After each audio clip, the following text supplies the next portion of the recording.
Coming up this week, off-screen. Winston Churchill faces the darkest hour. We visit Three Billboards Outside Ebbing, Missouri. Suggs tells us his life story. Then Eric Clapton shares his in 12 bars. We look at a woman's life. And we'll meet the brawler. All those to come and more, off-screen. This is Off-Screen. Off-Screen.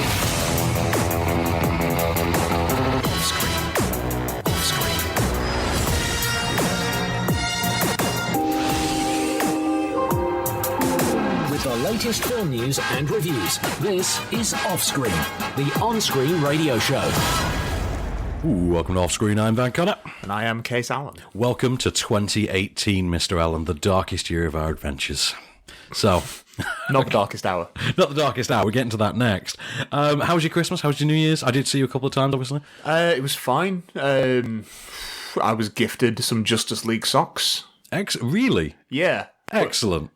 I'm enjoying them more than Justice League. Well, actually, to be fair, Justice League does deserve to be beneath your feet. So you should walk on Justice League. So it has socks, that works.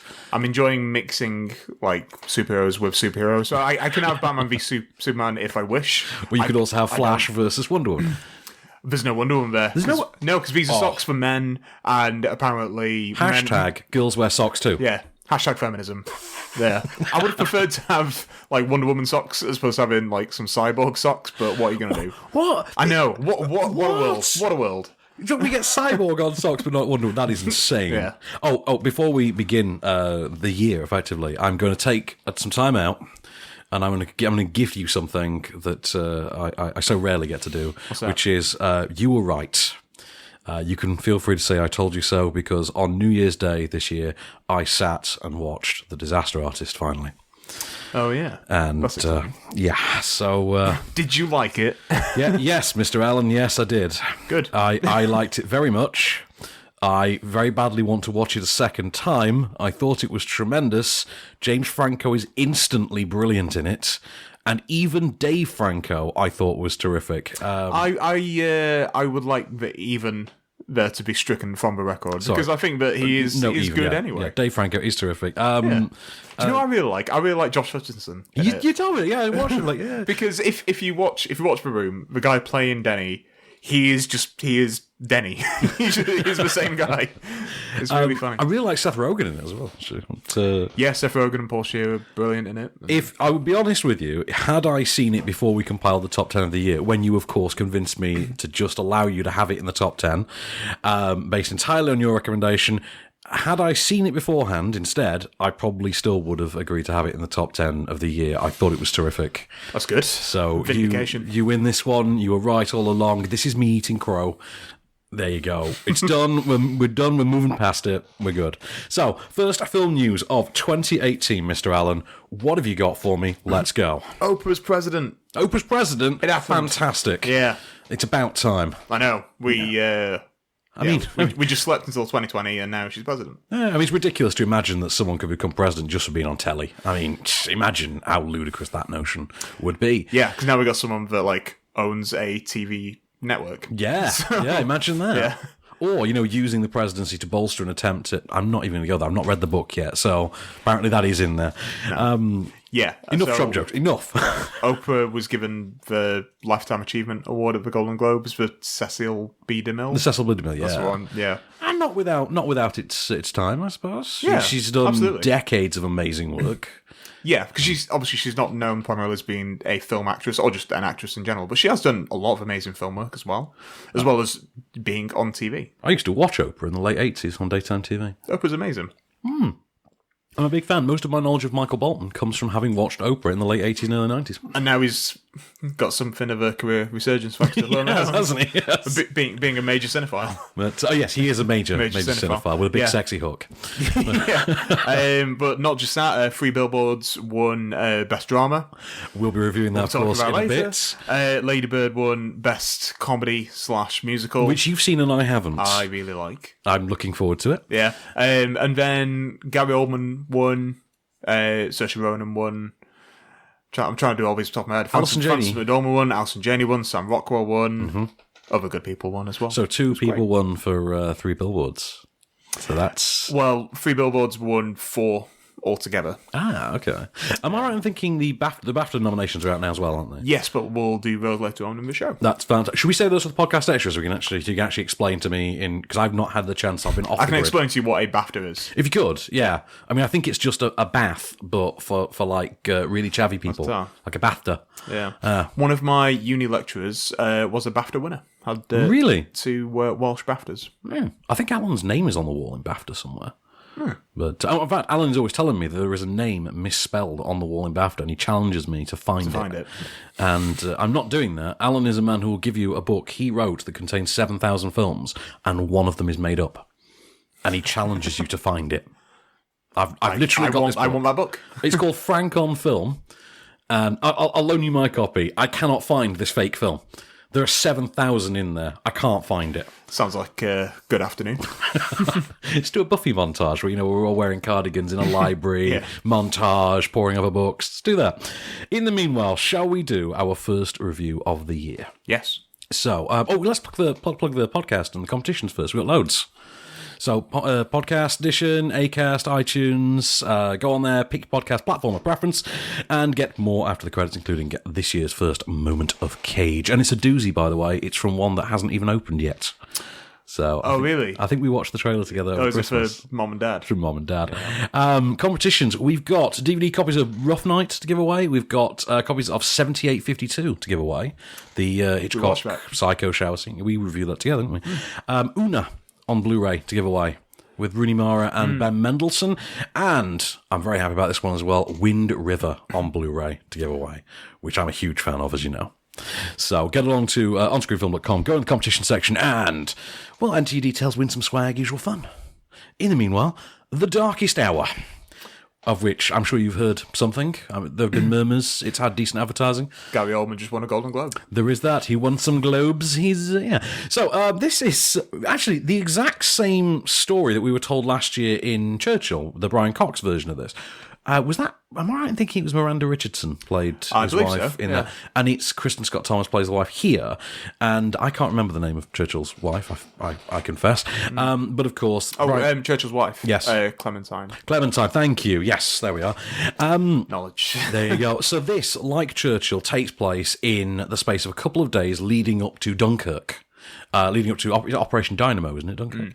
And Churchill having to make the decision of what will become the events of Dunkirk. So you can actually, with both films, just go and watch Christopher Nolan's Dunkirk afterwards and have it serve as a sequel, which is quite a clever thing to do.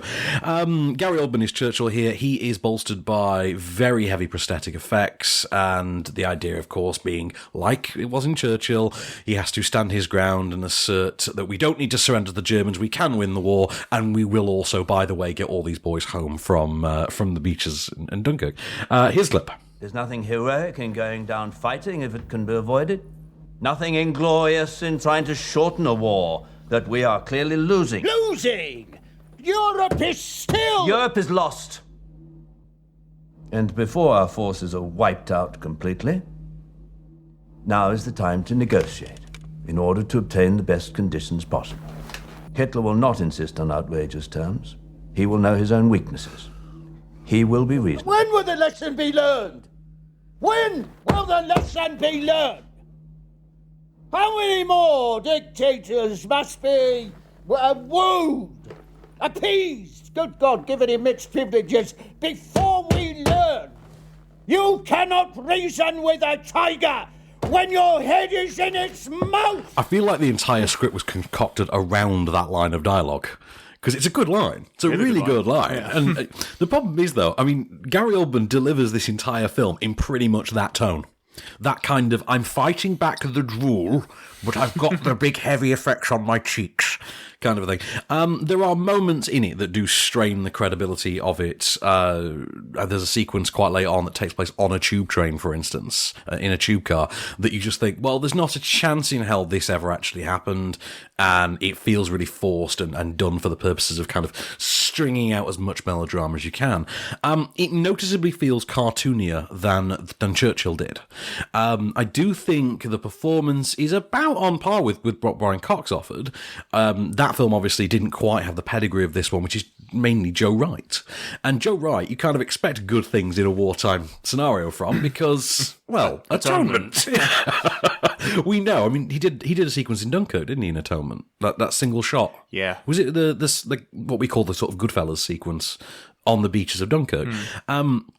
And the thing is, he's not really bringing an awful lot beyond the basic clout to this. It does feel very much like, let's get the same old war rooms that we know everyone's hiring out for their World War II scenes, and we'll use those as well. And as such, it doesn't feel like there's an awful lot stylistically or cinematically being added here that you haven't already seen in other productions. Noticeably, one of the sets is actually shared with Captain America the First Avenger, incidentally, which is a weird thing to notice in a Churchill movie.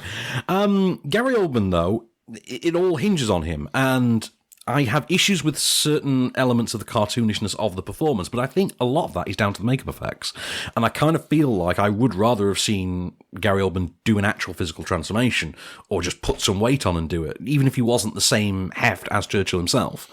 I think that would have been... That's a lot of weight to gain. And just gain some weight. You don't Gary have to, don't go all the way. Very thin man. And also, like, he has some years on Christian Bale, who usually does that. I was going to say, I mean, Christian Bale, he'd just pile it on in a shot, but he'd be down the milkshake parlour before the ink was dry on his contract. Well, you've seen how he looks now. Very true. The Dick Cheney film.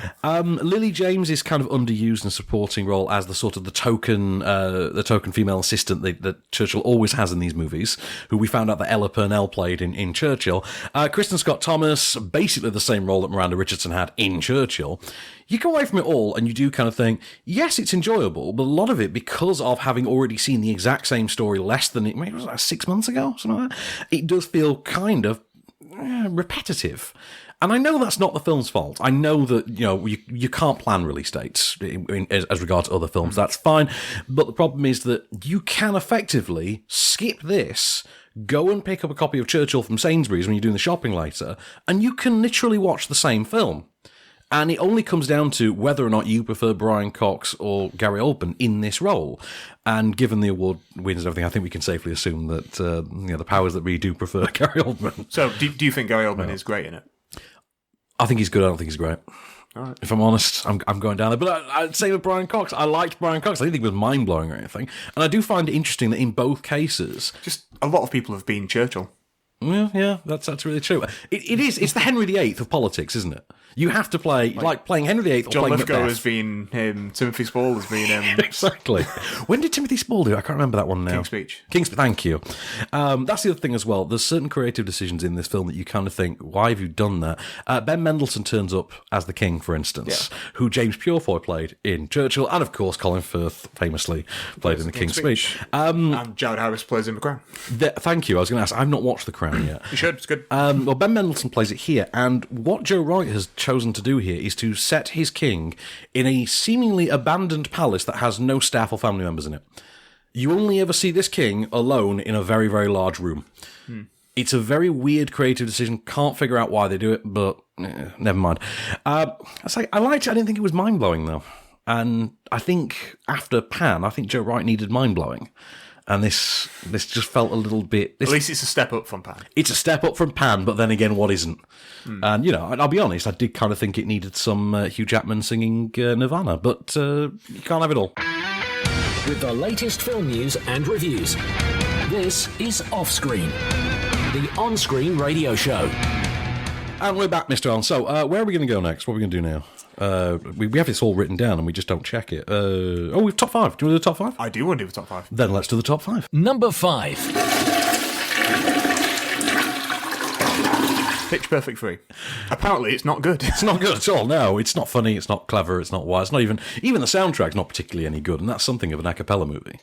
You got John Lithgow turns up doing this horrible Australian accent because apparently we need to combine this with a spy movie now.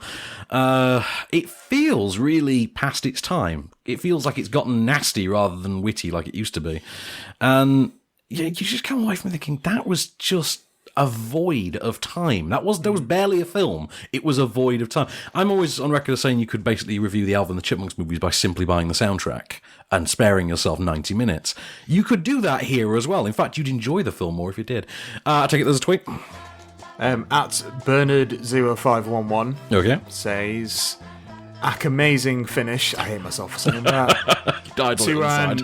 Aka awesome franchise. In fact, he doesn't even write franchise. He puts Franchi. Okay, or franchise. Yep. Don't know if that's a typo. Don't know if he just like ran out of characters and decided to like sacrifice two of them. Well, you got to commit to these things, man. There's more. Thank you, pitchers. One can grow. This is quite good actually. Go on. One can grow his abs just laughing so hard at Fat Amy's comic antics. Ha ha. Hashtag Pitch Perfect 3 at Rebel Wilson. So she'll see that and she'll be happy, I guess. Good for her. Well, at least someone's going to be happy because of this movie. Number 4. Molly's Game, not Molly's Chambers. Well, I know, but it was as close as I could find. It was either that or the line from Whiskey in the Jar, which went back home to Molly. But something to do with Molly. So it had to be a Molly somehow. But yeah, so you saw this, you liked this, I believe. Yeah. Now you and I both. I really like Aaron Sorkin. That's the thing. We're both biased. Sorkin fanatics, and yeah, I thought it was good. I thought his screenplay was as good as Steve Jobs, and I think it's promising for him as a director. I thought that as well. Actually, I was amazed at how because I'm sure I've asked you this before. Did he direct any episodes of The West Wing? No, I think the majority of ones that he wrote was Thomas Schlamme. Oh, who directed. Okay. Well, this is the thing. It just felt so. His direction felt so refined, so almost effortless in how stylistic and great it actually was. That I thought he had to have cut his teeth on television. He's worked with some amazing directors, I guess. He really has. And this is an amazing debut, as you say. Great performance, amazing performance from Jessica Chastain. Yeah, I really she's love her in incredible. this. Yeah. And Idris. Always the man. Idris, yeah. I thought Idris was really good. I feel like you could have had like Sterling K. Brown, and it would have maybe been might have elevated it a little bit. Yeah. I think that would have added class, I think, to that. Yeah, but I don't want to take anything away because I did think it was a good performance. No, it was. It was a genuinely terrific performance. I thought the film was really interesting. I think you'll never look at, let's just say, Player X the same way again. The real one, not the fake one. You know who that was. We all as well. know. You can Google it. We all know who it is. Just going back to Sterling K. Brown. Yeah. Did you hear that a couple of weeks ago? But Aaron Sorkin said if he was to do a revival of The West Wing, it would be Bartlett is something of like an advisor to the new president. Yes. The new president would be Sterling K. Brown. That would be amazing. I would watch the hell out of that show. So, do we have a tweet about Molly's Game? Has anyone seen it? Yeah, Matthew Port has seen it. Okay. I know there's tons of movies at the box office right now, but Molly's Game is definitely a must-see. True story, and if you like The Social Network, you'll love this one. Hashtag Molly's Game. Look, do you know what? That's succinct and fair enough, I would say. Number 3. The Greatest Jackman. Every time I see a poster or anything for The Greatest Jackman, that plays in my head. That is actually a button that just takes place in my mind. It is a bit. Yeah. And that song, by the way, needs to win Best Song at the Oscars. I think we had this discussion. I don't know what its competition is, really. Well, I think the hard, fast rule for Oscars, when it comes to songs, should be if your movie features what's clearly going to become the all-encompassing, unifying rallying cry for the LGBT community for the next couple of years. Bearded ladies. You should absolutely give it an Oscar. Yeah. Let It Go got one. So. That being said, there's 2 amazing songs by Sufjan Stevens on Call Me By Your Name. And I feel like one of them will be nominated. I think that one will. And it'll be between that and this. Who is the band on Call Me By Your Name? Because it is someone, isn't it, of note? Sufjan Stevens. That's it. Thank you. Couldn't remember. Apparently has some connection to Luca Guadagnino, I believe. Like he's worked. I'm not sure. Maybe worked together in the past, but he's done 2 songs for it, and I think some of the actual score. I think he's been part of. Well, I liked The Great Showman very much. I don't think it's a critical darling by any stretch of the imagination. It's not. Really not. Yeah, I've not seen it. But strangely, members of the public, friends of mine who've seen it have absolutely adored it. And I can see why, because it is just a good time movie. I mean, yes, you have to overlook certain true story elements in there because there is not a chance in hell that P.T. Barnum was this nice and good-natured a person ever. I mean, this is the man who, as Ghostbusters reminded us, first got the idea to enslave elephants. But we don't want to hate Hugh Jackman. You don't want to hate Hugh Jackman, and that's the thing. The movie is really, you say, the greatest Jackman. You could call this the greatest Jackman, and it would absolutely work. It's very much the case of, by the way, Hugh Jackman killed. We've gotten rid of Wolverine now, but let's remind us he can do other things. And it's a hell of a reminder. He has genuine showmanship. And the pairing of him with Zac Efron is just brilliant. Yeah, I can't believe that's taken so long to happen. It seems so obvious, doesn't it? Yeah. But they're a great double act. I hope they team up again sometime. I hope it's in a slightly more critically well-received movie, but yeah, swings and roundabouts. Over to you, sir. So, at Lorite Ruben, just have better names, people. You can't tear people apart for their names. I can. I tear myself apart for my own name. I'll say, why are you not Case with a C? Talk to my mum, because I definitely won't. Fair enough. At Greatest Showman is the hashtag Moulin Rouge of this decade. Catchy songs, amazing Sean Connery impersonations, amazing choreographies and incredible sets. You cannot miss it. Hashtag This Is Me. You know what? I'm a fan. I don't necessarily. Just go to the next one. I don't even think Moulin Rouge was the Moulin Rouge of that decade, but never mind. We'll talk another time. Number 2. The Jedi film.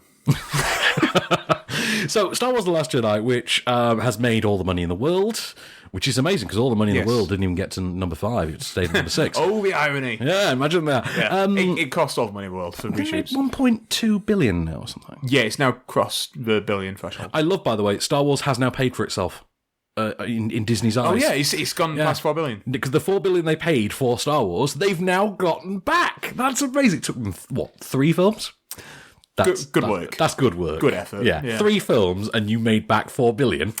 Yeah, and that's not counting merchandising. Yeah, it's not counting the I wonder how much number we've just made on merchandising in the last few Does years. George Lucas still take his share of the merchandising? I thought that was it. Like, once Is he disconnected from it now? 4.2. Yeah. Oh, well, never mind. I like Last Jedi, you like Last Jedi, we both think it's brilliant. There are a lot of people who don't. That doesn't seem to have stopped them from seeing it multiple times, so academically, what does it matter?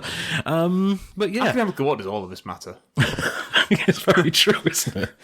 We are just delaying the inevitable, just 2-hour films at a time. Yeah, exactly. So, I think you've got a tweet on Last Jedi for us. I mean, is it someone who loved it, someone who hated it? I don't know.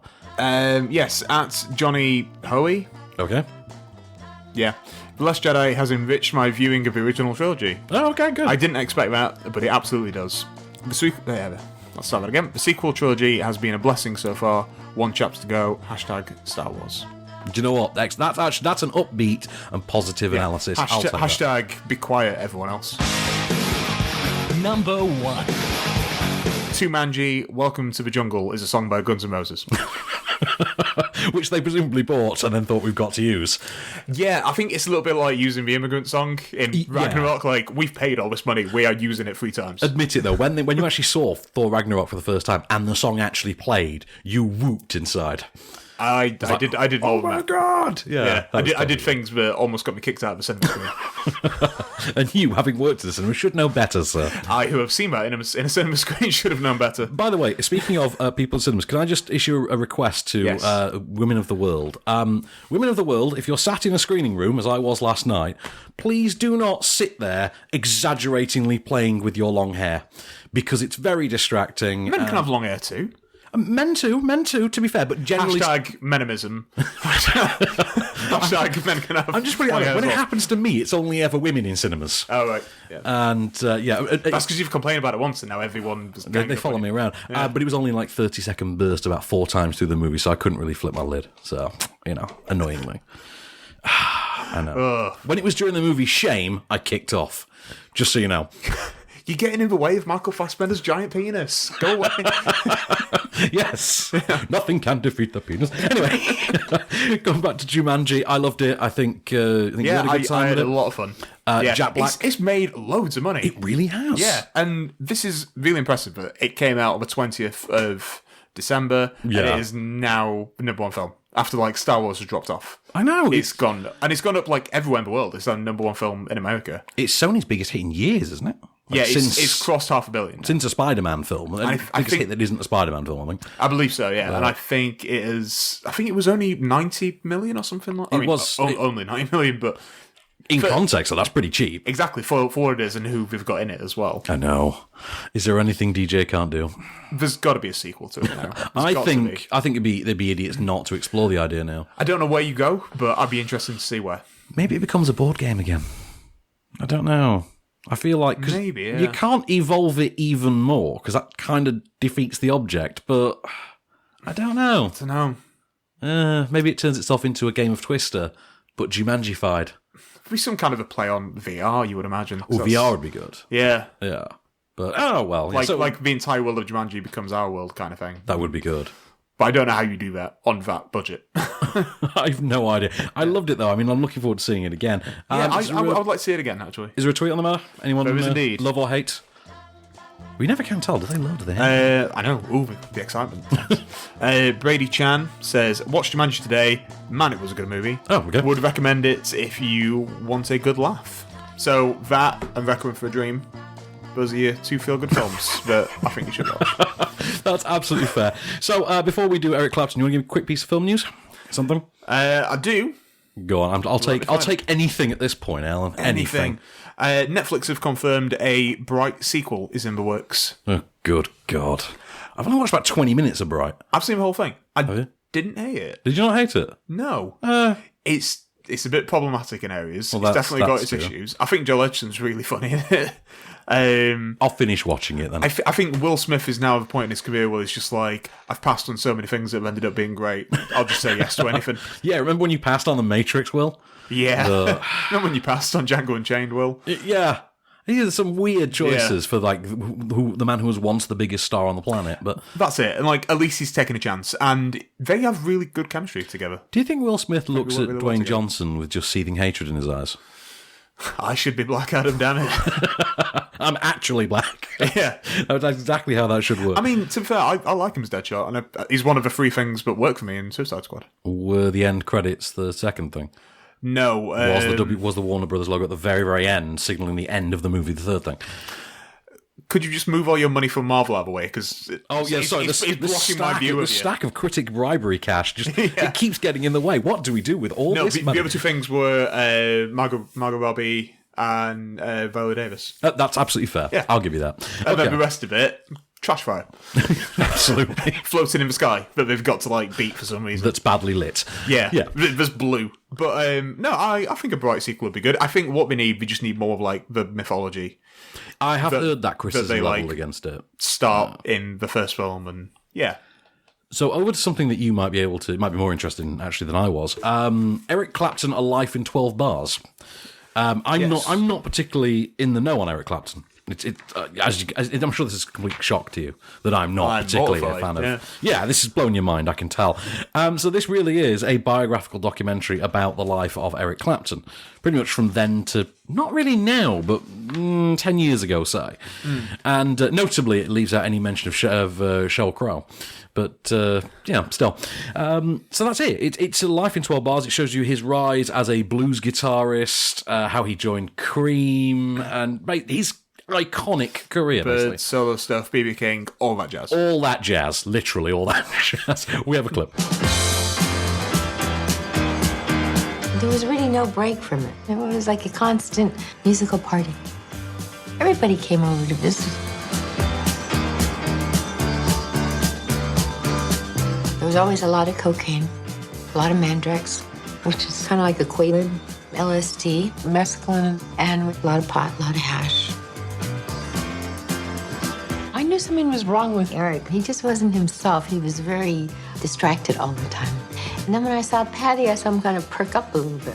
And he had a lot of pictures of her around, like modeling pictures. I think that was even bigger than his music because he seemed to be so obsessed.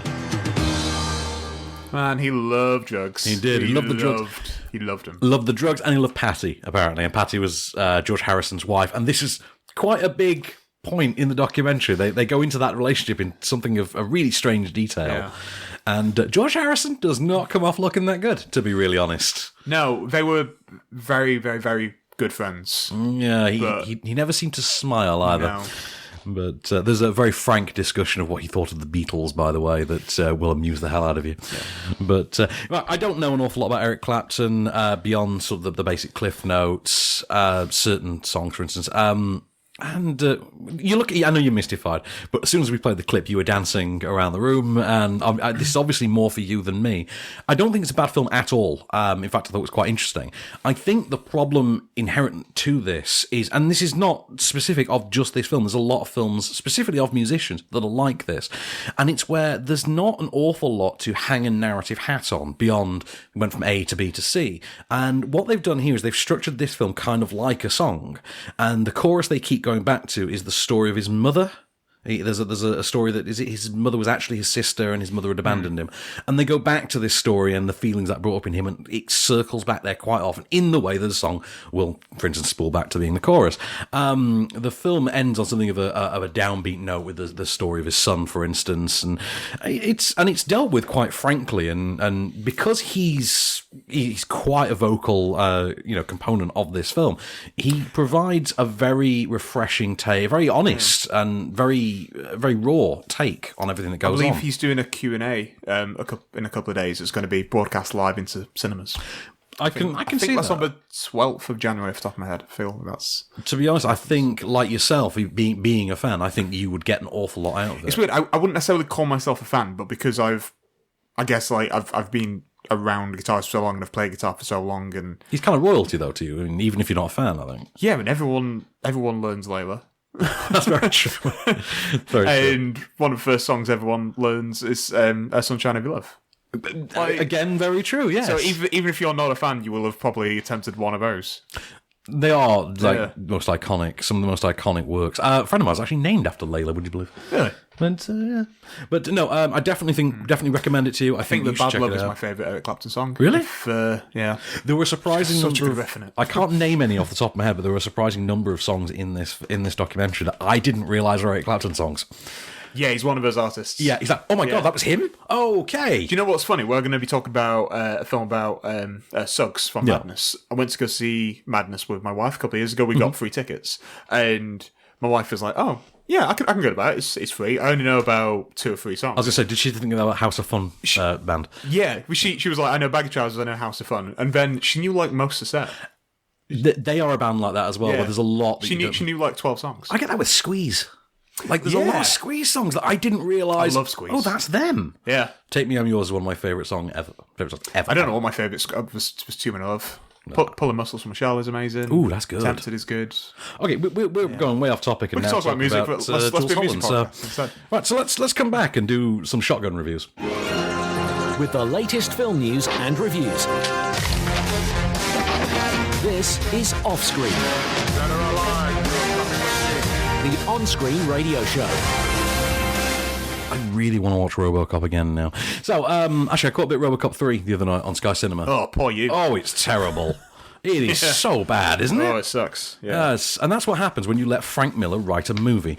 But, okay, so let's talk. We've got 3 we'll get through really quickly then. Should we talk about... Let's shotgun it. Shotgun it. Let's talk about The Brawler. So this is otherwise known as Mukkabaaz. Bollywood film, runs to 2 hours 25 minutes complete, and then Bollywood. There's an intermission on top of that. I love a Bollywood. I love a good Bollywood. I was a big fan of Superstar, if you remember. Was that like 3 Superstar was great. 3 or 4 months ago, I think? Something like that. But this is nowhere near as as engaging, for instance, as that was. It also seems a lot lower rent, actually. It seems like this was made clearly on the cheap. This stars Rajesh Thailing, and he's really the only face I recognised in it, to be honest. It is the story of a lower caste sort of, street hustler boxer trying to make his way up the boxing world. He trains in a gym that's owned by the local crime lord, and then finds himself falling for the crime lord's daughter. Right. So, so far, so predictable. You can kind of see where all this is going straight off the plot description. We haven't got a clip, obviously, for foreign language reasons. It just feels like this has been strung together to save as much money as humanly possible. It seems to take place largely in the same town square, for instance. And the performances don't really sell you at all at any point in it. There's also a very weird tonal inconsistency, which is You know, in that way that Bollywood films, whether they're doing it intentionally or not, they have a sort of a family-friendly appeal to them. This maintains that sort of family-friendly wink-wink, nudge-nudge charm, yet at the same time features... I can't name any of these because Ofcom reasons. Right. You get subtitles for the actual songs that are playing at any given point, and some of the lyrics in them are genuinely mystifying. As I say, I can't legally repeat them. But there's something, it's like, surely kids are going to see this. I mean, I've got to check the age rating. There's no age rating on IMDb for it. But I was just like, what? How off-topic are these? And also, they rhyme in English, which is even weirder. But, you know, swings and roundabouts. Move on to the next one. A Woman's Life? What is this? What is this all about? So A Woman's Life is, imaginatively enough, the story of a woman's life. This is a French movie. It stars... I'm just bringing up the page. It's called Une Vie, originally. It actually was released, I think, about 2 years ago in France. This is the story of Jean, who is basically sort of a woman grows up on a farm, and it is her life and times. It's the trials and tribulations of being a woman in this time in the 19th century, basically just living on a farm. It stars Julie Shelmer as Jean, and she runs the gambit from sort of late teenage years to like her 50s. And she does all this with seemingly no makeup effects, and yet it's absolutely convincing.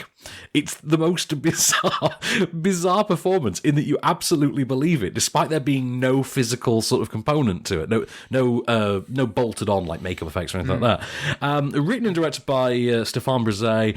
I found this really well made, really well shot, really well acted, and I think the biggest problem with it is that it's one of those films that just hammers you with downbeat story points over and over again. You come out the end of it thinking, okay, so A Woman's Life sucks. The movie's great and everything, but A Woman's Life, in this case, absolutely sucks. There is no light at the end of this tunnel whatsoever, bar the sweet release of death. So it's not like What Women Want, where Mel Gibson realises that he needs to be a better man, and much like the Pearl Jam song.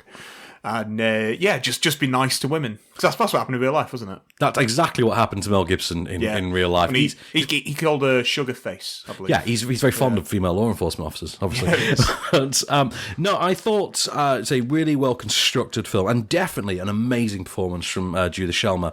But I think it's a bit much. What was the film we had recently? We had a French film about 4 months ago that was a very similar thing. It was about the young boy who had an accident. He was on life support. He was going to have the machine turned off, and it was about his family. And you just sat there thinking it was an emotional walloping because of just how much horrible stuff you had to sit through. This is a very similar thing. And so I'd say just take some tissues with you when you see it. But if it's going to drain you an awful lot, take a pillow as well. On to Suggs then. Hey! You've been looking forward to this. A Suggs My Life Story. Suggs is great. This is a weird combination of a film. I went into this and said, well, that's the question. What's this going to be? Is it going to be the next Moonwalker, or is it going to be the next Bula Bula Quo? Who knows? Remember Bula Bula Quo? Remember that? That was Can't forget Bula Bula awful. Quo. That was terrible. A Bula Bula Quo. A Bula Bula. Yeah. I'm sorry. What's the first film you said? Moonwalker. You're saying Moonwalker's a good film? No, I wasn't saying. I was giving you just other films, frames of reference of films that had musicians in them. You could have said, I don't know, Purple Rain. Oh, yeah. Why do I think of Moonraker before Purple Rain? I mean, my mother would be ashamed of me. Before you say okay. All right, mea culpa. So, this is like half sketch comedy, half music hall show, half part stand-up. Oh, so not just a straight biopic? No, not at all. So basically, this opens in the music hall. Suggs comes on stage in a nice suit, sits in a nice wingback chair, and says, Suggs. "Right, so I just turned 50 and my cat died." That's literally how this opens. I turned 50 and on my 50th birthday, my cat died. And then it cuts to him in the bath, and he's still continuing the dialogue. So it actually cuts from the music hall to an actual sort of sketch bit where the dialogue continues unabridged, uninterrupted, and he continues the diatribe from within the sketch, and it cuts back to the music hall, and it does this a lot. And at different points, you see him projected onto buildings, continuing it. And, it's kind of like in Bronson, where Bronson's on stage, and then, yeah. And so this all goes down the route of his cat dies, so he goes to see his mum in Soho, and he decides to go on a little quest to learn about his dad, who he didn't know an awful lot about. That's the movie. And occasionally he'll stop and sing a song, music hall style, a cover of an actual Madness song. And all right, So we'll go to his house and he'll start singing My House. basically, yes, that is exactly it. And then you'll meet his wife and he'll start singing My Girl. He does. And All the songs start with the word My. he does drop in a lot of Oh, it's our house, anecdotal- not my house. My apologies. Oh, it is our house, isn't It's our it? house, not my house. Sorry, well, I went along with it, so I didn't check And it. I'm leading you down a path. Right, so there's a lot of anecdotal stories in there as well, like how he met his wife, for instance, things like that. He is an entertaining presence, as you well know. You've seen him on stage. I've seen him live. In terms of being a more dialogue-driven sort of project for him, it's surprising how well he actually serves as a music hall comedian. And there's something very Harry Hill-like about it. It's almost Harry Hill-like. I did notice that the older critics in the screening room laughed their asses off, and younger ones, myself included, minorly chuckled. I would compare the experience to hanging out with your uncle for an hour and a half. That's exactly how I would compare these. I text Calvin straight after I've just found the closest cinema will ever come to replicating an hour and a half in a pub with your father-in-law for the afternoon. And it is exactly that. It is like hanging out with your cool uncle for an hour and a half. It is something that they need to release on DVD ahead of Father's Day, because this is the gift for next year. It's this and copies of Only the Brave. And that's basically it. If you've ever been a Madness fan, and there's a fair few in the world, I know, definitely check this out. If you find Suggs faintly amusing even, go. He is very funny in this. And he does get the best sign-off to a movie you'll have seen in some time. And I don't want to spoil it for you, but it's actually, the trailer does spoil it, incidentally, so don't watch the trailer. But it is worth a watch, I would say. With the latest film news and reviews, this is Offscreen, the on-screen radio show. And we're back. So, Mr. Allen, you've seen it, I've seen it. Let's talk then about Three Billboards Outside Ebbing, Missouri. So this is the latest from which McDonough is this one? Martin. This is Martin McDonough. So this is In Bruges, Seven Psychopaths McDonough, not the guard, John Michael McDonough. No. They are different McDonough. brothers. They are brothers, though. They are. Okay. I'm not related to Neil McDonough, who is Damien Dark in Arrow. Which I said earlier. I stupidly thought the brother was Neil McDonough. So this stars Frances McDormand as a mother, basically trying to find answers, trying to find resolution in the unsolved murder of her daughter. Her daughter, who was she a teenager? She was late teens. I think she's like 15, 16. We never quite they never really sketch out the daughter that much because it's not really an integral part of the film. No, she goes to school at one point. So I think it's assumed that like her daughter was that's in like high school. Well, what she does is she hires three billboards conveniently outside Ebbing, Missouri, hence the clever title, and uses them to post messages to taunt the local police for having not solved her daughter's murder. And they literally go to, raped whilst dying, still no arrests, why sheriff, why, and of course the town sheriff, played by Woody Harrelson, and his deputy, played by Sam Rockwell, quickly take issue with this, and it's a spurring moment to kick them along to actually try and resolve something with this murder. We have a clip. Hey there, Mildred. You didn't happen to pay a visit to the dentist today, did you? No. Huh? I said no. Oh, so it wasn't you who drilled a little hole in one of Big Fat Jeffrey's big fat thumbnails, no? Of course not. Huh? I said, of course not. You drilled a hole in the dentist? Denise, no, I didn't. I thought it was kind of funny myself, but he wants to press charges, so we're going to have to bring you in, I'm afraid. Woody Harrelson there, and how much do you love that scene? I just love this film. I love the film. So you saw this before I did, and actually, and took the time to actually get in touch with me and say, you need to watch this immediately. I need to know what you think of it. I never take the time to get in touch with anyone, so I know. So I felt must be good. Yeah, I thought this must be earth-shakingly good. Otherwise, I would never get a text from Case. You didn't undersell it. You really didn't undersell it. I adored this film. I think it's a film so good that it makes me want to go and revisit Seven Psychopaths and see if there was more to that than I think there was, because I think it was a lackluster follow-up to In Bruges. Yeah. But I still had fun. I think it's good. I like it, but... So, let's talk what did you love about this film? What did you love and why? Sam Rockwell's great. He is great. I think it's a great performance for a very well-written role. Yeah. I mean, it's a hell of a part. For someone who has been, like, consistently this amazing character actor for 20 years. He has, hasn't he, now? Yeah. But, that's the thing. I remember him in... I don't remember seeing him before Galaxy Quest in, like, 97. Really? No. 99 Galaxy Quest. I don't remember seeing him before Galaxy Quest in 99. I guess, yeah, it would have been Galaxy Quest. That was the biggie, wasn't it? Confessions, Green Mile. It's all around the same kind of time. Oh, he is in Green Mile, isn't he? There's a really amazing film he's in that's directed by the Russo brothers, and I can't remember what it's called. I'm going to find that one out. It's got George Clooney in it as well. Oh, Confessions of a Dangerous Mind?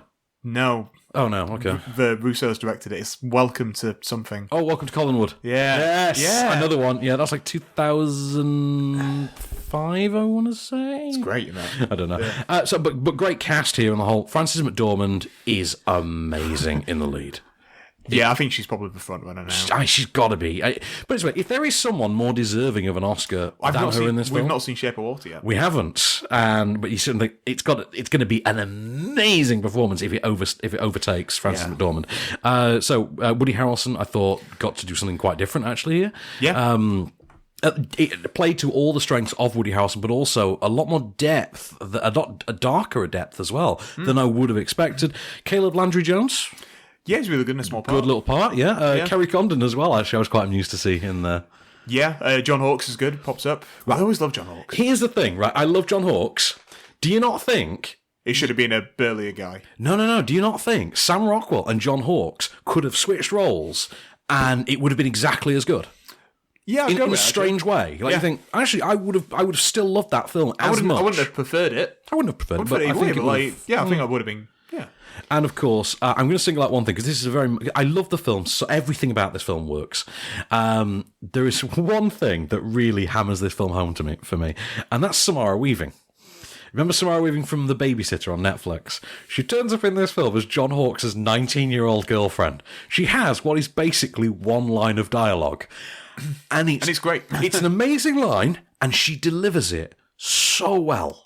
This one line of dialogue, it's a long one, but she just delivers it with such precise comedic timing that you will be rolling in the aisles thinking, wow, that's a lot of impact for what's literally about like 17 words of dialogue. But okay, fair enough.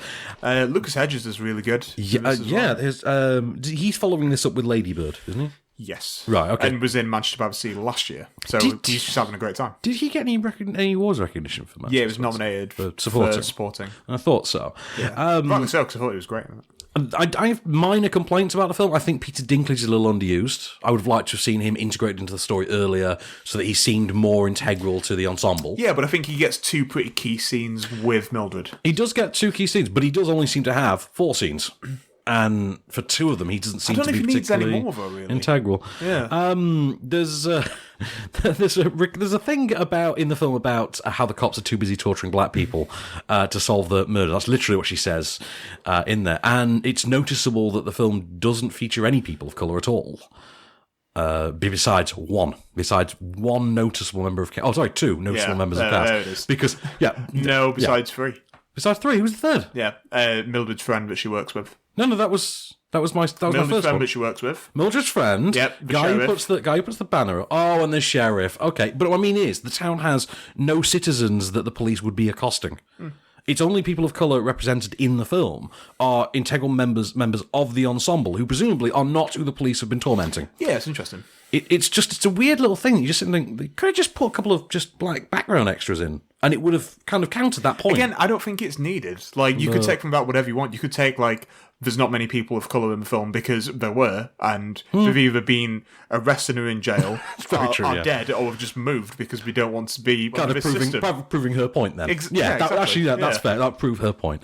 But no, these are minor quibbles about a film I think is amazing. I think it's beautifully shot. Who did the cinematography on this, by the way?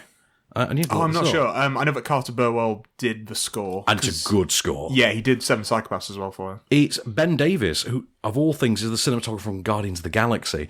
And actually, to an extent, that makes a degree of sense because he does have a way of making colour pop in this. There's a lot of sunset work in this film. Yeah, and just the red of the billboards just looks especially they're gorgeous, aren't they? They're very threatening billboards as well in a weird way. It's just a flat red background, but there's something quite ominous and threatening about them. But there's just so many great scenes in it. The script is an absolute gem. Sequence with the priest, the first drive-by cussing that I can remember in the history of cinema. There's a lot to really love in this film. And also, if I'm not mistaken, doesn't it only clock in at just under 2 hours? Yeah, it's hour 55. Short, yeah. Hour 55. And it's a doozy. I don't think that it ends how you think it's going to end as well. No, it doesn't. It also ends in it also ends in the sort of weirdest, most backhanded, let's just set up the most demonstrably messed up sequel you could and never make it. Yeah. And yeah, I'm really happy about that. I love how it begins. I love how it ends. I love every minute in between. I'm a really big fan of it. So no, you did not undersell it at all. Good. And what's your next recommendation? What I got to check out next? Ladybird. Okay, I'm on based purely on the caliber of your recommendation for this. I'm looking forward. I don't think you'll enjoy Ladybird as much. I think you will really enjoy it. I love Saoirse Ronan though. And she's great in it. And the trailer does make it look like she's... Do you know who I love in Ladybird, but I don't think has been in the conversation as much as everyone else? No. Tracy Letts. Oh, yes, I like Tracy Letts. Yeah. He was in that movie I interviewed the director for. What was the Daniel Radcliffe neo-Nazi movie? Oh, Imperium. Yeah. He's the sort of Alex Jones figure in that. And weirdly good casting as well, actually. It works very well. It does work, doesn't it? But no, so Three Billboards, unless you have any objection, I'm declaring Film of the Week. I got no objection at all. Excellent. Okay, so that's Film of the Week. It is settled. If you liked In Bruges, go and check this out, is the short line. But if you just want a really solid, really superb work of cinema, go and check this and just see what is basically a 90s Sundance film dragged kicking and screaming into the 21st century with gusto, glee, and style. God, I want to watch it again now. I might watch it again. Well, I'm going to see it on Friday, I think, when it's out officially. I can't wait. So next week then, what have we got? We've got Coco next week. Yeah. So Pixar back. New original Pixar. Sans Olaf. So, I don't know. Sorry, America. That Olaf short is on Sky Cinema on demand. So it's 22 minutes long. I might actually watch it before the press show of Coco, purely to replicate the experience. I'm going to show up. I'm going to show up to the screening room 25 minutes early, just sit there with the iPad and watch the Olaf short, and then watch Coco. Next week, we've also got The Post. Yes. Which got a couple stars in, I suppose. You know, minor acclaim, I suppose. Bob Odenkirk's in it. Bob Odenkirk, he's the biggest star in that movie, clearly. That is mad, actually. Both Bob Odenkirk and David Cross are in it. I know, it's crazy. What's the show they did together? Mr. Show. Mr. Show, that was it. The Bob and Dave thing on Netflix. Apparently they were cast with Spielberg not knowing about their history. Good God. That's a good bit of coincidence. And he was like, Bob, do you know Dave? And, I'm really looking forward to. I don't know the specifics of the story that's being told in it, but I'm sure we'll find out. Vietnam War. Well, that's basically okay. It's about the declassification of certain documents from the Vietnam War. We've got Attraction next week, which just looks like this brilliant, out of this world sci-fi epic from the director of Stalingrad. Do you remember that? I remember. That was that Russian movie that actually got released in IMAX. The IMAX Russian movie, the IMAX Russian war movie, which was actually not bad as either. He's back with Attraction, so he's gone sci-fi this time. We've got the Obama documentary, The Final Year, which chronicles the final 12 months of the presidency of Barack Hussein Obama. And I think it's 3 key members of his staff, including John Kerry. So this is as much about John Kerry as it is Obama. And Liam Neeson's back for one last action film. Until his next one this year. Yeah. Well, yeah. Exactly. He's got a film where he's like an ice road trucker. Oh my God. I forget what it's called. It's like hard ice. It's not Missile Toe, is it? Missile Toe. Because I really need to see them. Yeah. We need the Liam Neeson Christmas action film. We need that Machete style. You know how they made Machete out of Grindhouse? They need to make Mistletoe out of Daddy's Home 2.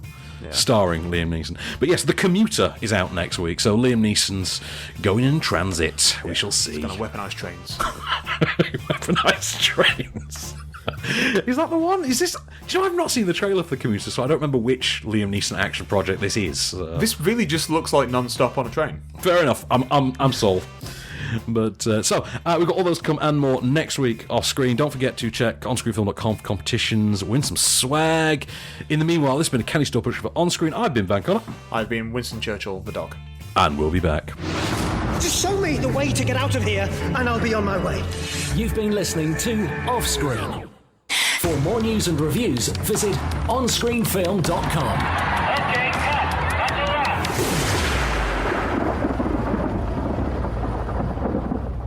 We're going to ramble about films for a bit. I like rambling about films. I love to ramble. It's almost like we constructed this entire show around rambling about films, because why wouldn't we? Would have been a better name for the podcast. Rambling about films. Cine ramblings, that's what we should have been called. Cine ramblings. Yeah, trademark. Definitely. Me. I'm just looking through what news we've got left from the last couple of days. The BAFTAs were announced. Oh, God, yes. You want to take me through this? Because I haven't had a chance to see really what's going on. A lot of dudes, a lot of white people. Oh, so it's like 2 years ago all over again. Yeah. So 2017 worked out then, eh? Yeah, it did. Yeah. So hashtag... Is it going to be hashtag Oscars so white again? I don't know. I feel like they should add again to the hashtag this time. I think Oscars will be more diverse. Yeah, you'd hope, wouldn't you? Yeah. Maybe not as diverse as it was last year, because I think it was more just like a pointed attempt to... This is the problem with the film industry. Is when they do the diversity thing, they make a big push and then they forget about it. They make that big push and then they just go back to being what they were. So, No, I think there's enough like amazing performances and great films focusing different backgrounds. Yeah, that's true. Well, unless Jason Mitchell's getting that nomination for Mudbound, I'm going to be pissed. I don't think that's going to happen. It's not going to happen, is it? No. I do think that Mary J. Blige has got a good shot of getting supporting for Mudbound. Entirely possible. Mudbound has been getting some clout. Yeah. Speaking about Mudbound, the Guild for Cinematographers, I think it's the ASC, something like that. I think so. Yeah, they've just announced their nominees for... Because all the guilds have... That got nominated, didn't it? That did, and it's the first time that a female cinematographer has been nominated. Huh. Yeah. Progress at last. Exactly. Oh, man. Yeah. So, who are the... did I read... I think I read Shape of Water was leading the BAFTA nominations. Yeah, Shape of Water's got 12. And Three Billboards is the second highest nominee, or something? Yeah, with 9 or 10 or something like that. Yeah. I think Darkest Hour's got something similar, that kind of thing. Well, Darkest Hour, because it's a Churchill movie, so God forbid the BAFTAs ignore that one. Well, they ignore Churchill. That's very true. We're only allowed one. Am I right in thinking Three Billboards is this year's victim of the "oh, but it's a British film, really" category? Maybe a little bit, just because in Frances McDormand's speech she went on to talk about Film 4. Oh, yeah. Okay. Because they love that, don't they, at the BAFTAs? They love, Gravity's a British film. Is it, though? Is it really? Yeah. That's a British film. American cast made by a Mexican director. Yeah, but Fantastic Beasts is an American film. So, funny how these things work. Set in America. Set in America, but that's the difference, yeah. Yeah. And Gravity is literally set in outer space. So that one's anyone's guess. Well, as usual with BAFTA, you have your best film nominees when you have your outstanding British film category. And I think there's like a debut, outstanding debut by a British writer, director, or producer. Okay. So, let's see those. Yeah, who's got that one? What, you want to do the outstanding debut? Okay. You might have seen... Well, you've definitely seen... Actually, I know very little about this year's BAFTAs. Okay, so outstanding debut by a British writer, director, or producer. I finally got the list up. The Ghoul. I don't know. Oh, I know The Ghoul, yeah. I'll be honest, it was kind of forgettable. Was it? Yeah. Okay. I Am Not a Witch. That got some huge critical love from like Kermode and Simran and... Yeah. Well, the next one I know what you saw, Jawbone. Oh, I liked Jawbone very much. Yeah. Isn't Michael Smiley in that? That's Michael Smiley, the boxing film, Johnny Harris, who also co-wrote it. Yes. Who plays the lead, and Ray Winston. Well, it was Ray Winston. Ian McShane. Johnny Harris is one of the nominees for Jawbone. Oh, as a writer and producer. Kingdom of Us. Don't know that one. No, and the last one... that's a Netflix movie by the look of it. Is it really? Well, the poster on IMDb has got a little Netflix logo on it. Logo, yeah. And the last one I know that you liked, Lady Macbeth. Give it to Lady Macbeth, please. It's so good.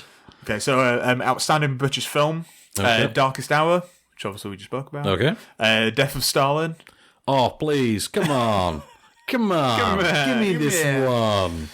God's Own Country, which I do really want to see. Huge critical love. Daryl over at Movie Marker, I do something with sometimes. He's really into it, really into that film, really big supporter of it. Yeah. I've never had the privilege. I got tickets to a screening here in Sheffield, and it was on a Sunday, and I wound up going to London. Yeah. No, I am going to check it out as soon as possible. Lady Macbeth again. Nice. Paddington 2. Well, we all know how amazing Paddington 2 is. Well, it pops up quite a few times, and rightly so. And Three Billboards. Which I think we know where we stand on that one. Yeah. And then best film, Call Me By Your Name. Yes. Okay, I've got this bit of the list up, yeah. Yep. Darkest Hour. Wait, so Darkest Hour is best film and best British film nominee? As is Three Billboards. Okay. Yeah. I find it weird Darkest Hour is in both, but I've not seen it, so I can't really comment. Okay. Dunkirk. Shape of Water and Three Billboards. I love that someone's finally remembered Dunkirk exists. But, well, they're still pushing it for technicals and director and picture. Oh, please let it get... Do you know what? It's such a well-made film. It is, but I think directors are going to come down to either Nolan or GDT. And I've not seen Shape of Water, but this is the thing, GDT. I want to live in a world where GDT has an Oscar. Well, that's the thing. You look at Shape of Water, you don't even need to see the film. You know that's going to be visually amazing. You know that because Del Toro's movies always are. It's the one guarantee you have. Yeah. So. Well, they're both nominated for director here, as is Luca Guadagnino. That's what we settled on, wasn't it? That's what we settled on, yeah. Denis Villeneuve for Blade Runner, which I think is a bit of a random one, but well deserved as well. Well, to be fair, I mean he directed the hell out of that. So yeah, and Martin McDonough for Three Billboards. Excellent. Who was missing? Any woman? Yeah. So no Patty Jenkins, no Jordan Peele. Yeah, basically that. Yeah, no Greta Gerwig, no. Of course, no DVs. Greta Gerwig, aren't they? Yeah, but also no Spielberg and no Ridley Scott. Now, to be fair, you've not seen All the Money in the World, have you? No. Right. Okay. It's not in the top 5. I'm sure that any nomination will be deserved, just because. That's quite a thing to do. Okay, I need to just level this out about All the Money in the World, because I finally saw it last Friday. And I saw it purely because I thought we'd be in the box office top 5 this week and we'd have to talk about it. Now, obviously, we haven't. It came in at number 6 in the top 10, so but I didn't dodge that bullet. So but it didn't make all the money in the world. It didn't make all the money in the world. No, exactly. Right, having seen the film, here is actually what I think of it. It's basically Proof of Life. It's that movie. Only it's set in like the 70s. Ridley Scott is certainly no Taylor Hackford in this regard. It looks great and everything, but it doesn't have the oomph that Taylor Hackford put in there. And the best... Wait a minute, Proof of Life with Russell Crowe and Meg Ryan. The vastly underrated kidnap and ransom movie, generally overshadowed by the fact that its 2 stars were boning at the time. And poor Dennis Quaid. Anyway, it's one thing to lose a woman as hot as Meg Ryan, but seriously, to someone as...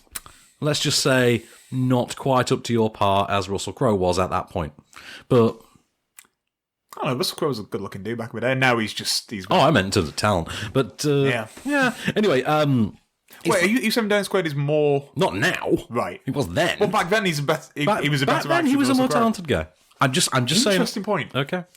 But actors can get better. Look at Armie Hammer. Yeah. Who sucked until Call Me By Your Name. Anyway. Oh, sorry, Final Portrait. Sucked until Final Portrait. I'll go with that. But here is the weird thing about All the Money in the World. None of the performances are particularly mind-blowing except for one, which is Christopher Plummer's. And Christopher Plummer's performance largely seems to work because it's Christopher Plummer. Now, I've actually gone back and found the old trailers and seen the same scenes with Kevin Spacey in the makeup effects. And there's simply no way of getting around the fact that those makeup effects just add a distance and a sort of comedic barrier that makes the scene work far less well. It was a studio decision to get Kevin Spacey instead of just like an older actor to begin with, wasn't it? They ate crow on that one. Yeah. But yeah, so All the Money in the World, and this is where I got a bit weird about it. All the Money in the World got nominated for awards before anyone can possibly have seen it, before the film was actually complete. It was nominated because of the incident. Effectively, yes, and I can't look past that, to be honest. Any awards clout it should have had, for me, is dominionized by... Good word. Thank you. I never really get to use that in a sentence. It's demonized by the controversy and the fact that they've clearly nominated this for things sight unseen as an attempt to basically be seen to be addressing that controversy. Yeah. But sorry, please continue. No, I do think you raise a good point. Leading actress, Annette Bening, for Film Stars Don't Die in Liverpool. Oh, yes, it was a good performance, though. It was a really Oh, have you seen it? Oh, yeah, Film Stars in Liverpool. Oh, I think you were away that week when we reviewed it. I must have been away. I think I did that with Coulson, I think. I do want to see that film. But it's very, very good. Yeah, I've heard. Yeah, she and Jane Bell, just fantastic chemistry. Nail it. Yeah. Frances McDormand, Three Billboards. Just give her the award. I've not seen Shape of Water yet, but I would be happy if you just give Frances McDormand the award. Margot Robbie. For I, Tonya. Which is great. I've seen it, and I know you have as well. Yeah. I'm a big fan, and I think she's really great in it. Yeah. Like, I think... I'm happy that she has a film like this now. I watched I, Tonya with my mother, who knew... Oh, my mum and my sister both. Neither of whom remembered the story. And my sister at the end of it was mind blown to discover that it was true. I'm like, no, that's a real thing. We watched it on CNN when it happened. You were like 6 at the time. But, This is mad. Sally Hawkins? Well, Water. I don't doubt that it's a great performance because it's Sally Hawkins. Yeah, and obviously she is mute the entire. That's the thing. Film. If she's getting that for a mute role as well, you start thinking it must be amazing, it must be incredible. Yeah, and Saoirse Ronan. So, how do you think Saoirse Ronan stacks up against the others? Because I've not seen Lady Bird, and you have. I'd put Frances McDormand above everything else, but then again, this is all subjective, and these awards are pointless and meaningless anyway. Yes, so who but cares? You have an unnatural knack for predicting awards. So I know. It is a blessing and a curse. This year, can you please give me your Oscar picks to just take down William Hill the night before? Well, I did put a bet on last year. Yeah. And the only thing I lost on was Best Picture. I'm not even kidding. I have a William Hill account online that I literally only use it every year for the Oscars. I only put a tenner on it, and I just bet like £1 on every category. Yeah. And I think the first time we ever watched the Oscars together, I did that. And that was at Andy's house, That was the year of Adele Dazeem. That was the year of Adele Dazeem. That's where I discovered that your wife was that when Gravity won? Yes, it was. Yeah. That was where I discovered that your wife is very into award shows. Very into the Oscars. She is.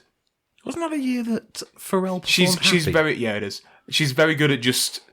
Not... I don't know how to say this without getting divorced. Well, now I got to hear this. She's very good at predicting the winners. Yeah. Without necessarily knowing a lot of the background of the films. That's fair enough. Or like the precursor awards. So like if it's like a surprise win, like she somehow will like have predicted that. I've just scrolled my screen up to Best Actor. Yeah, let's talk about that. And oh my god, there's one that leaps out to me. But okay, sorry, please continue. Okay.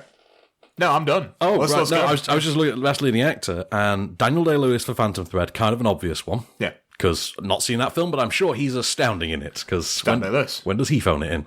Yeah. Gary Oldman, Darkest Hour, obvious one. Yeah. Yeah. You know I've skipped. You know I've skipped as well, don't you? Jamie Bell, Film Stars Don't Lie in Liverpool. It was good. Yeah. Don't Lie in Liverpool. Don't Die in Liverpool. That's the sequel. Yeah. Perfectly good performance. Yeah. I don't think he stands a chance of winning for it, but Timothée Chalamet for Call Me By Your Name. He seems to be a critical darling. I wouldn't be terribly shocked.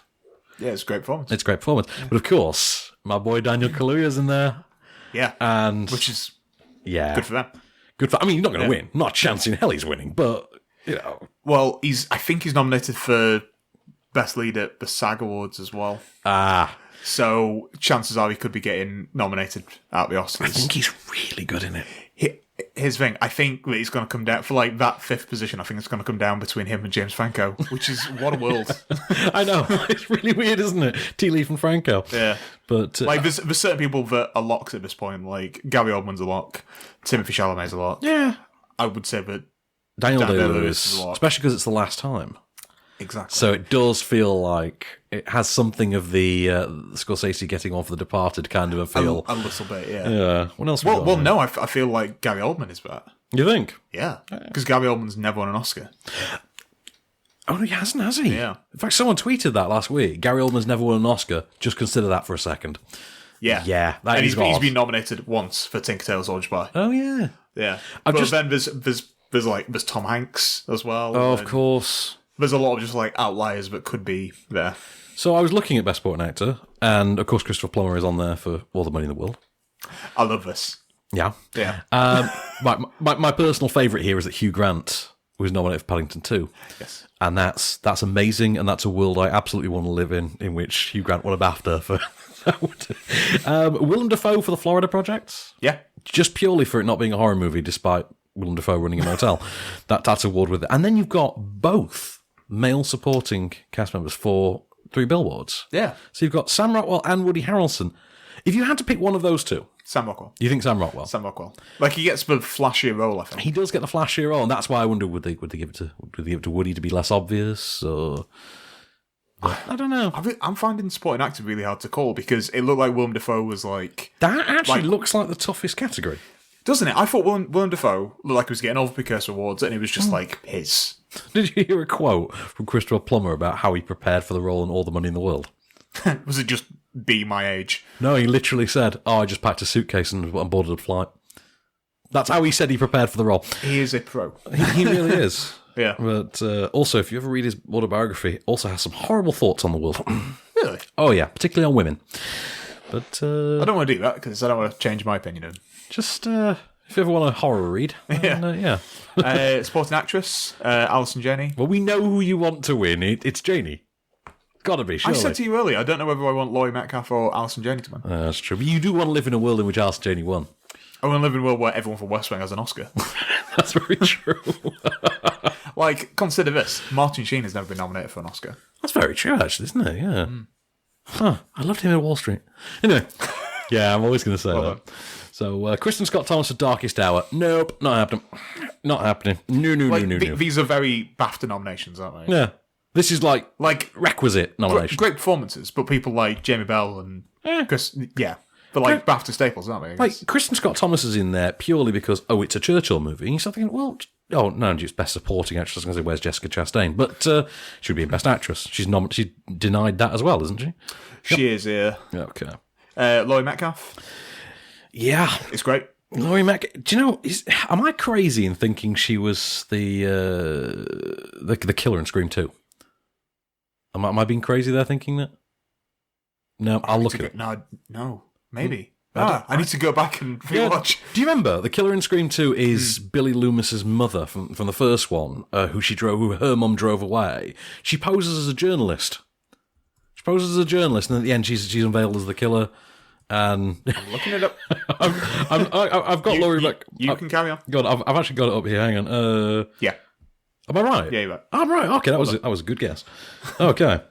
So, there it is. It's first on her page. Leslie Manville, then, for Phantom Thread. Yeah. Okay. I've not seen Phantom Thread. Couldn't possibly comment. I don't think it comes out until start of February, I believe. Is that one of the later ones this year? Because there's always that one token Oscar film that comes out after the ceremony. I think the cut-off for, like, theatrical films, because we have, like, a window and stuff. Well, they do, but they don't apply to us.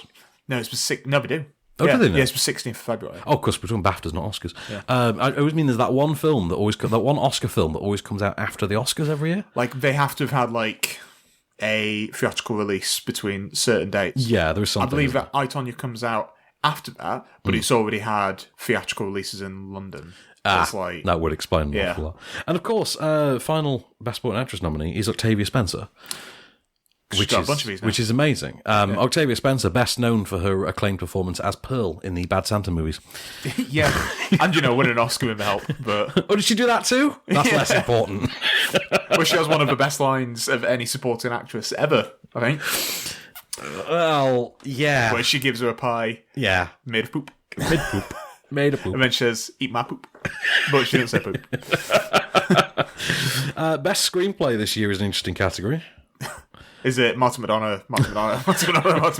Well, Jordan Peele is the first name that leaps out on that list. And you think, that's the thing. Jordan Peele's there and Greta Gerwig's there as well. Yeah, it's interesting that they've gotten screenplay nominations, but not, director or... Yeah. Yeah, well, that was the thing at Golden Globes as well. The fact that Lady Bird won Best Picture for musical comedy. Yes, it got won actress, but wasn't nominated for director. That did get pointed out. That was a big thing on Twitter. Yeah. But just got Get Out, I, Tonya, Lady Bird, Shape of Water, and Three Billboards. Those are your best screenplays. And then adapted. Oh yes, I've not seen adapted. Hang on. Call Me by Your Name, Death of Stalin, Film Stars That Die in Liverpool, Molly's Game, and Paddington 2. Can you call Paddington 2 an adaptation? Because it's a sequel that's not directly based on any books. Yeah, it's just the characters. It's only the character that comes from... I just love how much love is Paddington is getting. I feel like the BAFTAs have to, though.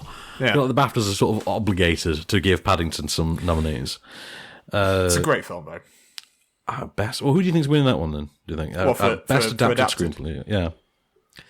Because I don't know. I'd be honest. Out of all of those, let's just say Death of Stalin because BAFTAs. I say Death of Stalin or Molly's Game because I really love that script. Apparently, he's released it, by the way, online, the script for Molly's Game. Oh, has he? Yeah. Let's check that out. They also weirdly released the script the other day for Thor Ragnarok. Like, Taika Waititi actually released it. Nice. But, I don't know, it's nice that they did. Oh, and James Gunn obviously released Guardians of the Galaxy too. Yeah. I like it when these directors actually do, even before, like, home video release, we'll just release the script. Yeah. Please look at our work. This is what we do.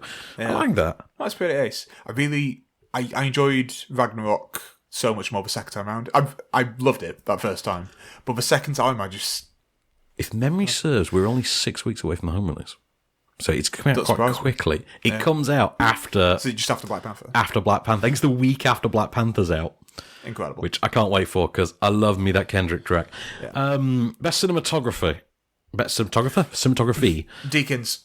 Got to be Deakins, hasn't it? It's got to be. Do you know how many times he's been nominated for an Oscar? No, go on. 13. 13? How many times has he won? 0.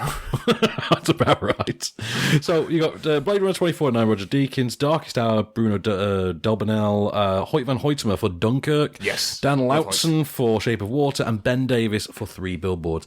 Now, the cinematography in Three Billboards is really something. But the thing is that Blade Runner is such a technical achievement. It's every single frame of that is glorious to behold. Yeah, it's amazing. And I feel like if anything else is even considered for the winner of that, that's idiotic. But having said that, I would never object to Hoyt van Hoytema getting it for Dunkirk. Also, I really enjoy saying Hoyt van Hoytema. That's why. But, I think that's why Christopher Nolan likes working with him now. He only works with cinematographers with, like, great names. Yes, as Wally Pfister will attest. Actually, since Wally Pfister's directorial career has not particularly taken off in the wake of Transcendence, why has he not returned to the Nolan fold? Where is he now? I don't know. Did he just become like Johnny Depp and now he's just like in a computer? Has he embraced the singularity? Is that what's happened? Singularity. Yeah. But yeah, I think Blade Runner for cinematography, surely. I think the editing's an interesting one because Baby Driver. Oh, here we are, yeah. Now you see, that's the thing. Baby Driver for editing is good. Sense. Yeah. It kind of reminds me when Whiplash won editing at the Oscars. Similar kind of. Funny, actually, about Baby Driver. I didn't know until the other day that Baby Driver. I knew that Baby Driver was based on a music video. I didn't realise that music video was basically the introduction of the film. Yeah. And that it was Noel Fielding. Yeah. I had no idea about that. Isn't it like Lemon Jelly or something like that? Yeah. I know it's one that Edgar Wright did for some band, but yeah, Noel Fielding is the original Baby Driver. It's great, isn't it? How weird is that? So he was Baby Driver and now the host of Bake Off. What a weird career trajectory that man has. But yeah, what can you say? Yeah, he's both Ansel Elgort and Sue Perkins. I tried to get them to let me interview him last year for Noel Fielding. Yeah, him and Julian Barrett for what was that film? The semi-improvised British film. Oh, you know with the yellow cover. Yeah, Paul McGann in it. Yeah, it wasn't very good. But they said, like, oh, Julian Barrett and Noel Fielding are in this. I'm like, please let me interview them. I would have talked to them. Well, we'll get back to you. They never did. They never returned the call. Scumbags. I know. Dicks. Anyway. So, yeah, best editing, Baby Driver, Blade Runner 49, Dunkirk, Shape of Water, Three Billboards. Not seen Shape of Water, but I'm with you on Baby Driver. That'd be cool. That would be a good choice, wouldn't it? Finally, should we just talk about the Rising Star Award? Yeah, I was trying to find that one. Where is that's it? the one that's voted for by the public. Ah, okay. Who won it last year? Was it Tom Holland last year? I think it was. I think it was John Boyega and then Tom Holland. I think so. Not entirely. Tom Holland had a good year, like last year. Pretty sure it was Tom Holland. But I just noticed best documentary, by the way, in which I'm just going to say it off the top of my head. City of Ghosts or I Am Not Your Negro. Either one of those for best documentary. Terrific. But so for Rising Star Award, yeah, who have you got? Because it's not on my screen. Daniel Kaluuya. Oh, nice. Who I didn't know was Posh Kenneth in Skins. Was he? Yeah. Okay, I never particularly watched a lot of Skins. So. He was in Skins. Okay, that's the Nicholas Hoult show, right?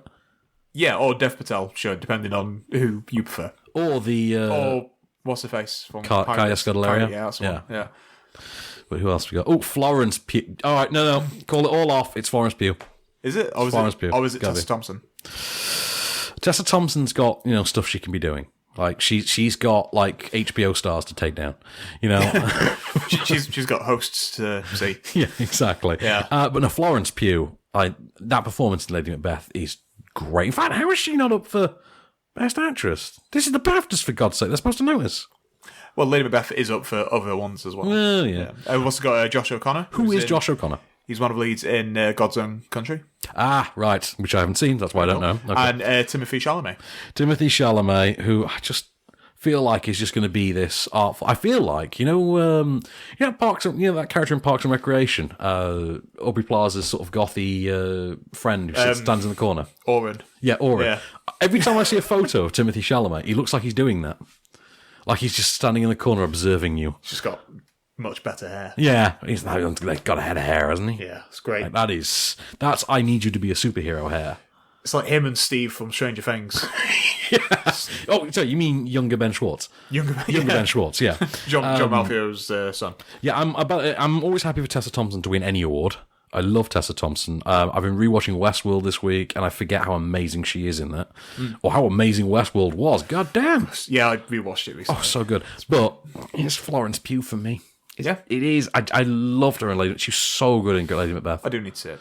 But so yeah, I mean, our final thing is just a David Lean Award for direction. Nolan, Villeneuve, Del Toro. Did we do this already? We've already done this. We did this. Okay, sorry. We're going over. It was lower down on my sheet. That was what it was. I'm sorry. I've got the IMDb page for the BAFTAs. That's what it is. But so I've not got them in the same order. Did you use the actual BAFTA page? No, mine was Collider or something like that. Okay. Yeah, one of those. In which case, probably written as they were actually announced, Probably which was, makes more sense. But yeah, so interesting BAFTAs this year. When is the ceremony? I'm interested. End of February. End of February, and Joanna Lumley's hosting. Yeah, which is pretty cool. I wanted Catherine Ryan. But I know it's an odd choice, but I would happily have sat through Catherine Ryan hosting the BAFTAs. That would have been amazing.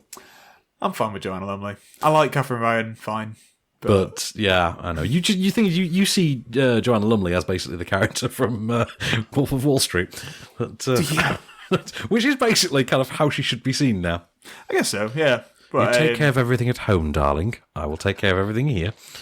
Yeah. But I'm sure there'll be some like punditry that Catherine Ryan will do on Twitter. I hope so. About the lack of female nominees. So we'll just follow it there. Give her her dues. He's good. She's good. Sorry. Yeah, she is. He's good. She's good. She's good. Hashtag her too. Yeah. But no, incidentally, hashtag menimism is not a real word. True. Wolf of Wall Street was on Film 4 again the other night. I watched it for what must be my 80th time, and every time it's on, I'd watch it. I do. I still love it. I really do. Like that needed to be the Best Picture winner. Clearly for me, that for me needed to be the Best Picture winner that year. What won over it? I can't remember. You usually know these things. That was the year when Matthew McConaughey won for Dallas Buyers. Yeah, it was 2014. And yes. It was 12 Years a Slave. Okay, that's why I feel particularly bitter. Okay, that's why. Well, you know how I feel about 12 Years a Slave. We already had Roots. We didn't need 12 Years a Slave as well. Anyway. I like 12 Years a Slave because I remember when I was working at a cinema, I had a customer who was, I think he was from Poland, or he had quite a thick, like, Eastern European accent. Yeah. He asked me for a ticket for 12 Years a Slave. I think you say 12 Years of Rave. No, 12 Years of Slove. And was like insistent that it was called Slove, not Slave. And I tried to correct him like politely. And he was like, no, Slove. I don't want to see Slave. I want to see 12 Years of Slove. What's a Slove? That's what I wanted to ask him. But every time I like... If anyone knows what a Slove is, can you tweet us? Because we need closure on this. It's been 3 years. Let's have some closure. But... yeah, Wolf of Wall Street, though. God damn, that's a movie. Yeah, it's a great film. And, and also, that's how we got Margot Robbie, so... Yeah, it is. It is. Yeah. Hard to believe that's only been 3 years. It's mad, isn't it? She's only been around for 3 years. Yeah. She and... Oh, no, Vakando had 2015, didn't she? Yeah, that was the year where she was in everything. Yeah, because that's how it works now. Do you remember that year when Jessica Chastain was in everything? I think that was 2010 or 2011. Yeah, one of those. When she was in like 0.30 and yeah. I think that was maybe like a year or two after, but she was in The Help, The Debt, Tree of Life, and like a bunch of others. Yeah, within like a year. Oh, God. Let's not bring Terrence Malick back into this. No, less Terry. On which note, should we close it out for the week then? I think we should. I'll let you do the reveal. If it is your moment of Cage. Oh, yeah! You put your right foot in, you take your right foot out, you do the hokey pokey, and you